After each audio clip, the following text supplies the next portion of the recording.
তো সিয়াম মূলত আমি সিয়ামের সম্পর্কে একটু তোমাদেরকে আজকে বলি।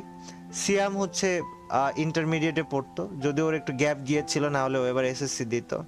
ও বয়স ছিল 20 বছর, আম্মার সাথে থাকতো, মাটি কাটাতে থাকতো, ইসিবি মাটি কাটার ওইখানে থাকতো।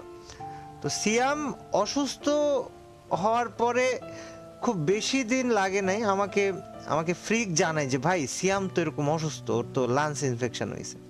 আমি ওর সাথে কথা বলি, মানে জিজ্ঞেস করি কি অবস্থা।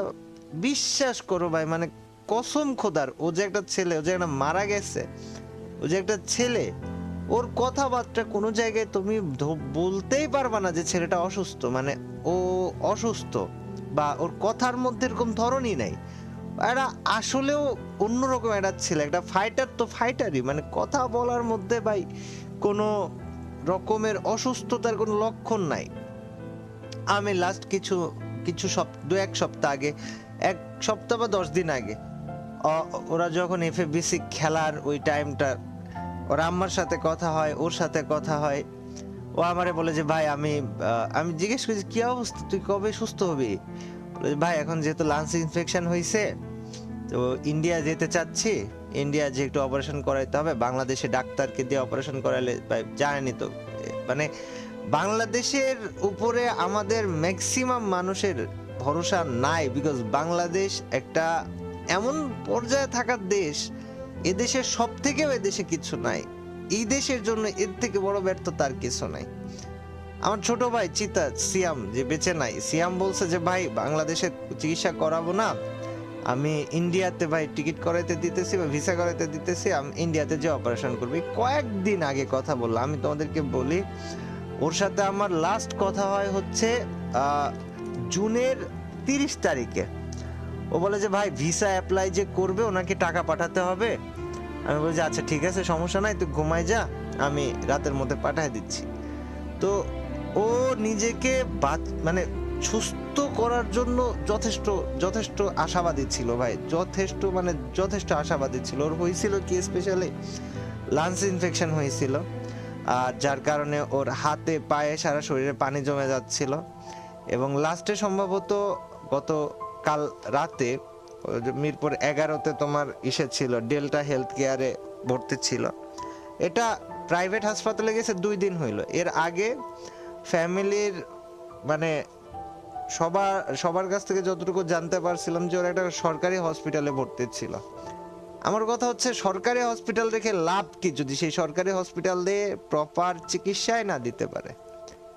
অনেকটা টাইম ওকে ডিলে করাইছে, অনেকটা সময় ওকে ডিলে করাইছে, তারপর ওকে প্রপার চিকিৎসা দেয়নি সরকারি হসপিটাল। ভাই তোরা পারবি না, তোরা বলে দে যে ভাই আমরা পারবো না। ডিলে করাইছে এবং অনেকটা সময় ডিলে করাইছে। মাত্র 2 দিন হয়েছে বেসরকারি হসপিটালে না পেরে বাধ্য হয়ে ভর্তি হয়েছে। তো ও গতকাল রাত্রে, আমি যতটুকু শুনলাম তানভীর মানে আমাদের ফ্রিকের কাছ থেকে, গতকাল রাত্রে সম্ভবত হৃৎপিণ্ডের ভালভে কোথাও একটা পানি জমে যাওয়ার কারণে বা ঢুকে যাওয়ার কারণে ও ইন্তেকাল করে। তবে ওর অনেক বাঁচার ইচ্ছা ছিল, অনেক চেয়েছিল সুস্থ হয়ে ফিরে আসবে, অনেক অনেক করে চেয়েছিল। ওকে ওকে তানভীর মানে ফ্রিক অনেকবার ওয়ার্নিং দিছে যে তুই এভাবে ডিলে করিস না, এটা দ্রুত অপারেশন করা। ও মানে কিছু বলার নাই।